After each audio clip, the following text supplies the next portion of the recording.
Welcome to Geetamrit. Bhagavad Gita में जीवन के मूल प्रश्नों का उत्तर मिलता है। मैं कौन हूं? आत्मा क्या है? आत्मा का स्वरूप कैसा है? गीतामृत में इन्हीं विषयों का वर्णन सरल शब्दों में।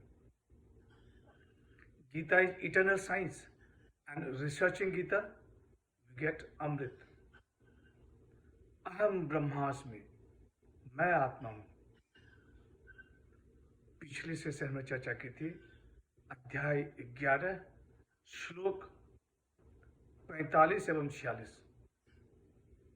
आज की चर्चा का विषय है अध्याय 11 श्लोक 47, 48 एवं 49।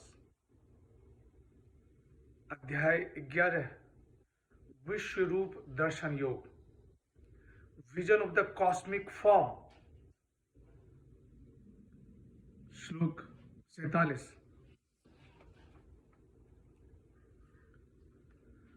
मया प्रसन्नेन तवा अर्जुनेदं रूपं परम दर्शित मात्मयोगात् तेजोमयं विश्वमनंत माध्यम यन्मे त्वज्ञेन न दृष्टपूर्वम्। श्री भगवान उवाच, हे अर्जुन, मैंने प्रसन्न होकर अपनी योग शक्ति के प्रभाव से यह अत्यंत श्रेष्ठ तेजोमय सबका आदि और अनंत विश्वरूप तुम्हें दिखाया है, जिसे तुम्हारे पूर्व किसी ने नहीं देखा है। The blessed lord said, by my grace through my divine power, O Arjun, was shown to thee this supreme form, luminous, universal, infinite, and primal, which none but thee has seen before.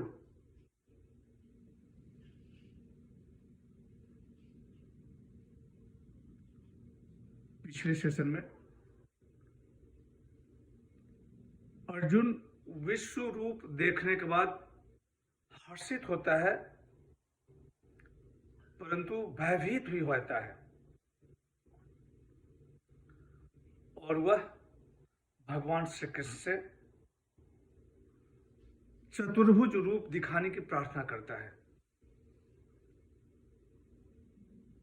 भगवान अर्जुन की प्रार्थना को स्वीकार करके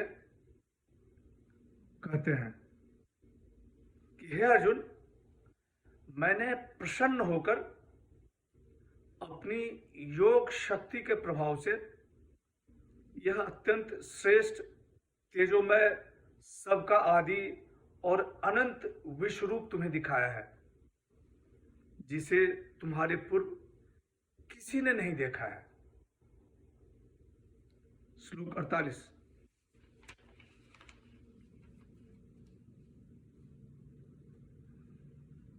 न वेद यज्ञ ध्यानर्न दाने न च क्रियाभिर्न तपोभिरुग्रह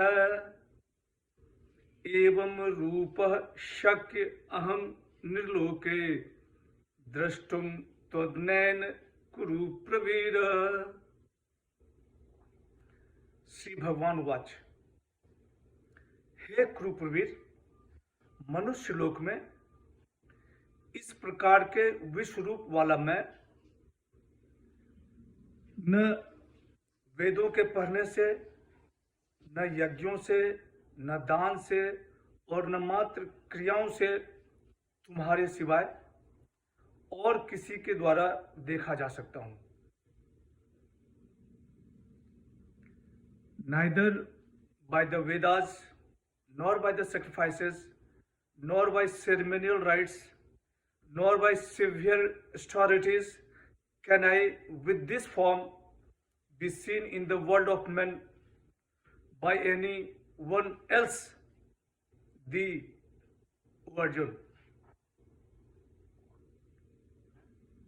भगवान श्री कृष्ण कह रहे हैं कि हे अर्जुन, मनुष्य लोक में इस प्रकार के विश्व रूप वाला मैं न वेदों के पढ़ने से, न यज्ञों से, न दान से, न मात्र क्रियाओं से तुम्हारे सिवाय और किसी के द्वारा देखा जा सकता हूं।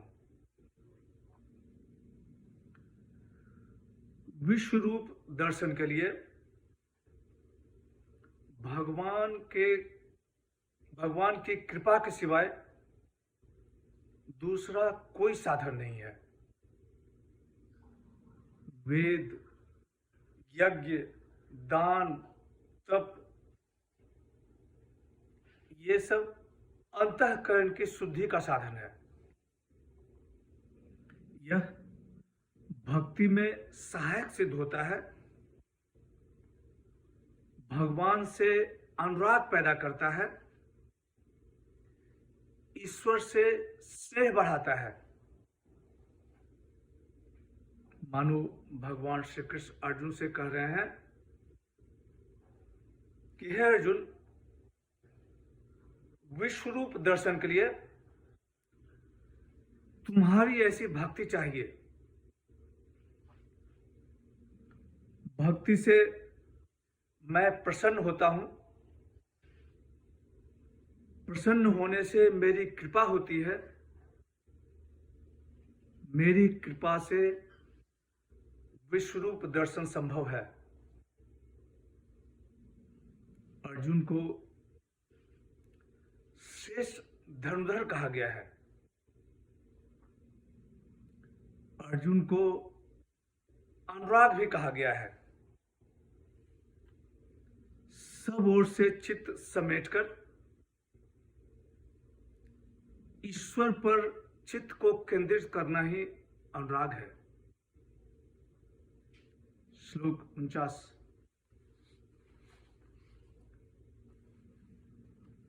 माते व्यथा मा च विमूर्भावो दृष्ट्वा रूपम घोरमि दृढ़ं मेदम् वपेतभिः प्रीत मनाः पुनस्त्वं तदेव मे रूप मिदं प्रपश्य। श्री भगवान वाच। इस प्रकार मेरे इस घोर रूप को देखकर तुम्हें व्यथा और मूर्भाव नहीं होना चाहिए। निर्भय और प्रसन्न चित्त होकर तुम फिर उसी मेरे चतुर्भुज रूप को देखो। Be not afraid nor bewildered on seeing this terrible form of mine. Free from fear and glad at heart, behold again this former form of mine. भगवान श्री कृष्ण कहते हैं कि हे अर्जुन, इस प्रकार मेरे इस घोर रूप को देखकर तुम्हें व्यथा और मूर्भाव नहीं होना चाहिए। निर्भय और प्रसन्न चित्त होकर तुम फिर उसी मेरे चतुर्भुज रूप को देखो। आज की चर्चा यहीं समाप्त करते हैं। अगले सेशन में चर्चा को और आगे बढ़ाएंगे। यदा यदा हि धर्मस्य ग्लानिर्भवति भारत अभ्युत्थानम् अधर्मस्य तदात्मानं सृजाम्यहम्। हरे कृष्ण।